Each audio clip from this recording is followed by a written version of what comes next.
নিয়োগের পর থেকেই চরম বৈষম্যের শিকার ডিপ্লোমা ডাক্তারগণ। 14 বছর ধরে একই গ্রেডে কর্মরত রয়েছেন তারা। 2011 সালে নিয়োগ পাওয়ার পর থেকেই উপসহকারী কমিউনিটি মেডিকেল অফিসাররা এমবিবিএস ডাক্তারের পাশাপাশি প্রান্তিক জনগোষ্ঠীকে চিকিৎসা সেবা পৌঁছে দিতে নিরলসভাবে কাজ করে যাচ্ছেন। 2012 সাল থেকে নিয়োগ বন্ধ আছে ডিপ্লোমা ডাক্তারদের। ঝিনাইদহের শৈলকুপা উপজেলা স্বাস্থ্য কমপ্লেক্সে রোগীর উপচে পড়া ভিড় থাকে প্রতিদিনই। প্রান্তিক জনগোষ্ঠীর স্বাস্থ্য সেবা নিশ্চিতের লক্ষ্যে ডিপ্লোমা চিকিৎসকরা অপরিসীম অবদান রাখছেন।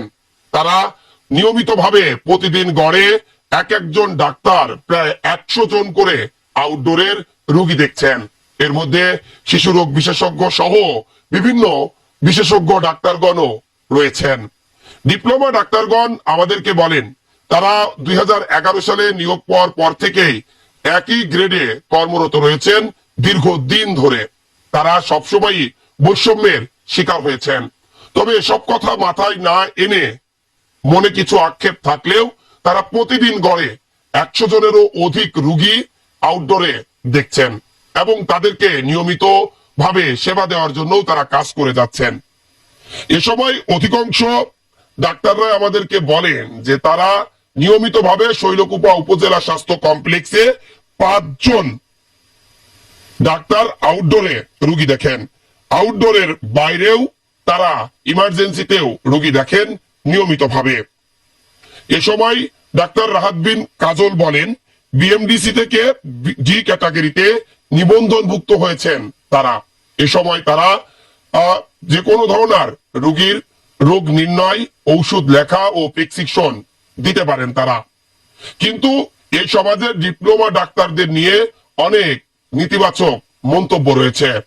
একই সাথে ডিপ্লোমা ডাক্তারগণরা যে গত 1 দশকেরও বেশি সময় ধরে চরম বৈষম্যের শিকার হয়েছেন তা দেখলেই বোঝা যায়।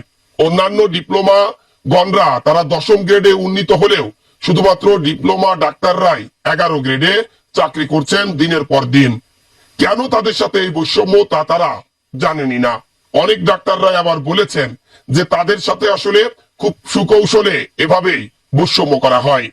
তারা 4 বছর ধরে ডিপ্লোমা করেছেন এবং 6 মাস ধরে ইন্টারনিউ করেছেন। সব মিলে তারা বিএমডিসির ডি ক্যাটাগরিতে নিবন্ধনভুক্ত রয়েছেন।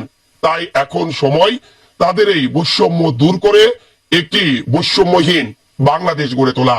চিকিৎসা সেবা থেকে যদি এই বৈষম্য দূর না করা যায় তাহলে বাংলাদেশে প্রান্তিক জনগোষ্ঠীকে কখনোই উন্নত মানের চিকিৎসা দেওয়া সম্ভব নয়।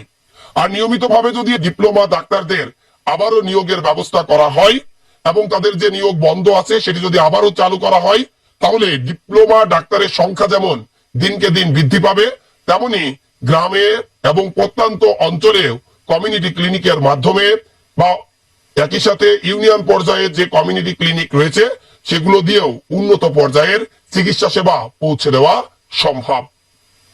Desk report, eagle TV news.